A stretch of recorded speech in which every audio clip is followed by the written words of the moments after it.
இன்னைக்கு நம்ம வீடியோவில் சீக்ரெட் டு வெல்த் இந்த விஷயத்தை தான் நம்ம பார்க்க போகிறோம். இந்த விஷயத்தை வந்து ஒரு இன்ட்ரெஸ்டிங்கான ஒரு ஸ்டோரியோட நம்ம ஆரம்பிக்கலாம். அமெரிக்காவில் இருக்கிற ஒரு பையன் அவங்க அப்பா சின்ன வயசுல இருந்து நெகட்டிவிட்டி அவனுக்கு ஊட்டி ஊட்டி வளர்க்குறாரு.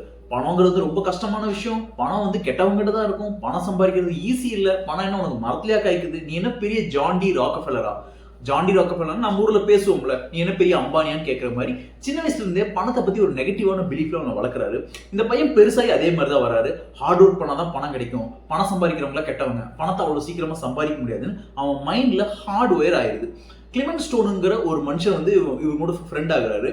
அவர் வந்து எக்ஸாக்ட்லி ஆப்போசிட் பிலீஃப் இருக்கிறவர். அவர் சொல்றாரு, நீ நினைக்கிறது எல்லாமே தப்பு, நான் சொல்ற மாதிரி பண்ணு, ஒரு பிளாங்க் பேப்பர் எடுத்துக்கோ, அந்த பேப்பர்ல உனக்கு எவ்வளவு வேணுமோ அவ்வளோ அமௌண்ட்டை நீ ஃபில் பண்ணிட்டு உங்களோட சிக்னேச்சர் போட்டுட்டு உன் ரூம்ல தினமும் நீ எந்திரிச்சு பார்க்குற இடத்துல அது பேஸ் பண்ணி வை அப்படிங்கிறாரு. இப்படி பிளேஸ் பண்ணா நடந்துருமா? கேள்வி கேட்காம நான் சொல்றது ஒரு வாட்டி ட்ரை தான் பண்ணிப்பாரு, உனக்கு இதுல எதுவுமே லாஸ் இல்லை, ஜஸ்ட் ட்ரை பண்ணுங்கிறாரு. சரின்னு சொல்லிட்டு இவர் அந்த மாதிரி எனக்கு வந்து $1,00,000 ஒரு வருஷத்துல சம்பாதிக்கணும்னு எழுதிட்டு அதை பேஸ் பண்ணிடுறாரு. 30 நாள் தினமும் எந்திரிக்கிறாரு, அந்த $1,00,000 பாக்குறாரு, ஒரு எனர்ஜியோட வேலைக்கு போறாரு, தினமும் எந்திரிக்கிறாரு, பாக்குறாரு, வேலைக்கு போறாரு. இப்படியே 30 நாள் போகுது. அந்த 4 வாரம் வந்து எந்த ஒரு விஷயமே மாறல. பட் ஆனா இந்த ஒரு விஷயமா கன்சிஸ்டண்டா அவர் அதை பார்த்துட்டே இருக்கிறாரு. 4 வாரம் கழிச்சு அவருக்கு ஒரு ஐடியா வருது, நம்ம ஏன் ஒரு புக் எழுதக்கூடாது, புக் எழுதி ஏன் $1,00,000 சம்பாதிக்க கூடாதுன்னு தோணுது. சரி, ஒரு புக் எழுதுறாரு. புக்கை எழுதி முடிச்சுட்டு ஆனா இந்த புக்கை யார்கிட்டயுமே விற்க முடியல. ஸோ என்ன பண்றாருன்னா, நிறைய இடங்களுக்கு போறாரு, நிறைய இன்டர்வியூஸ் கொடுக்குறாரு. இந்த புக்கு நான் எழுதியிருக்கேன், நீங்க வந்து பாருங்க, இந்த புக்ல இதை பத்தி எல்லாம் பேசியிருக்கேன் அப்படின்னு எல்லா இடத்துலயும் பேசுறாரு. இப்படி ஒரு இன்டர்வியூல பேசிட்டு இருக்கும்போது ஒரு 600 டீச்சர்ஸ் இருக்கிற ஒரு கான்சர்ட்ல போய் பேசுறாரு.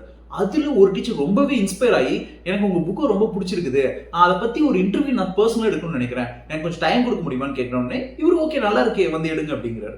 அப்ப இந்த இன்டர்வியூ எடுத்துட்டு அந்த அம்மா அந்த இன்டர்வியூ ஒரு ஆர்டிக்கலா போய் எழுதுறாங்க. இதை பார்த்து நிறைய பப்ளிஷிங் ஹவுஸ் இவரோட புக்கை நாங்க வெளியிடுறோம் அப்படிங்கிறாங்க. இவரு அதை கொடுக்குறாரு. ஃபர்ஸ்ட் இயர்ல மட்டுமே வந்து 4,00,000 காப்பீஸ் அந்த புக் வித்து இருக்குது. அதை வித்தது போக இவர் கை கிடைச்ச அமௌண்ட் வந்து $92,700.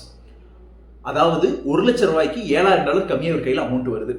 ஆனா இவர் ஒய்ஃப் கிட்ட சொல்லும் போது $7,000 கம்மியா வந்தது விடுங்க, $92,000 வந்திருக்குங்க. இது எவ்வளவு பெரிய விஷயம். நம்ம ஃபேமிலியோட ஒரு வருஷம் ஃபுல்லா சம்பாதிச்சாலே $8,000 தான் கிடைக்கும்.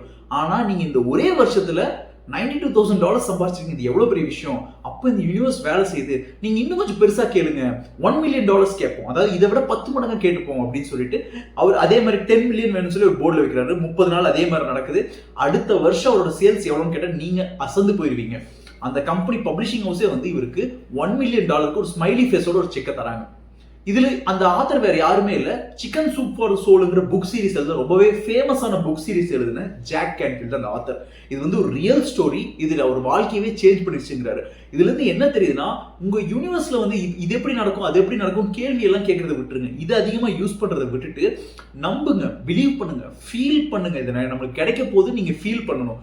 ஃபீல் பண்ணணும்னா முதல்ல உங்க தாட் இதுக்கு அலைனா இருக்கணும். நீங்க யோசிக்கிறது, நீங்க நம்புறதா இந்த யூனிவர்ஸ் உங்களுக்கு தரும்னு சொல்லி ஜாக் கேன்ஃபீல்ட் ப்ரூவ் பண்ணிருக்காங்க. நீங்க சீக்கிரத்தை பத்தி என்ன சொல்லி கீழே கமெண்ட் பண்ணுங்க.